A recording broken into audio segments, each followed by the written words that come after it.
انا ويصل قررنا نهديو العمره لايوب.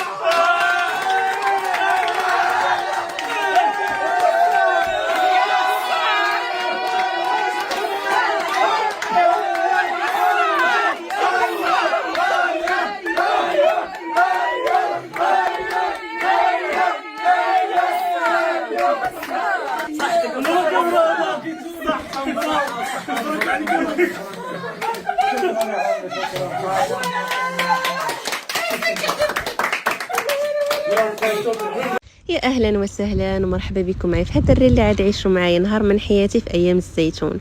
المهم هذه غير انا هود على ساعدي وعدي فين ما كيشوفوني كيردوني نتسخر. عملت لهم البيض، هبط لهم هاد الطبسيل هذا، رجعت نعمر لهم الماء ومراها مشينا نوجدوا الغداء انا ومريم. نقينا هاد الحوت وما سالينا حتى تسالينا وصافي. هنا كان الغداء واجد واستراحه محارب جات وتجمعوا كاملين باش يتغداو على هذا المنظر الجميل وهاد اللمه، وكل واحد فين كان مشير.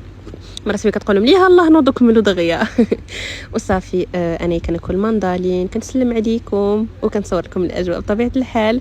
اول حاجه كيعدلوا هي كيفرشوا هذا الباش باش ديك الزيتون اللي كيهود الاغلبيه ديالو كيطيح في الباش. ايوا صافي من موراها المهم شي كيسقط، شي كيلقى الزيتون اللي كيطيح برا الباش، شي كينقي الزيتون اللي في الباش من الشطاب وكل شيء. وهادشي كامل في واحد الجو غزال.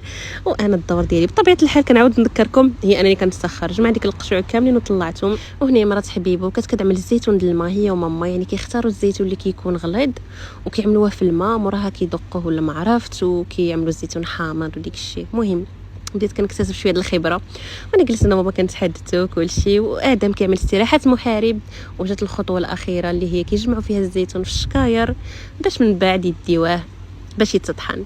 وصافي داز عاوتاني داكشي كامل اللي بقى لهم، الشجر اللي بقاو لهم ديك النهار مساكن مثلا وحتى المغرب. وهذه كانت اخر حاجه، هي انهم كينقلوا ديك الشكاير كامل اللي جمعوا ديك النهار. والصراحه تعبوا، الله يجعل لهم في ميزان الحسنات. وانا دوت واحد النهار غزال اللي حضرت فيه لهاد الاجواء هذه، وهذا ما كان الحق واعر والله. عدت الزيت زايد بعدا. معامر عمي عبد العلي فين زيت الادم؟ في زيت جديده، في زيت جديده. حرحه من نطحه. جيبوا زيت الادم. بلاتي استناو تيجلسوا هما. ايوه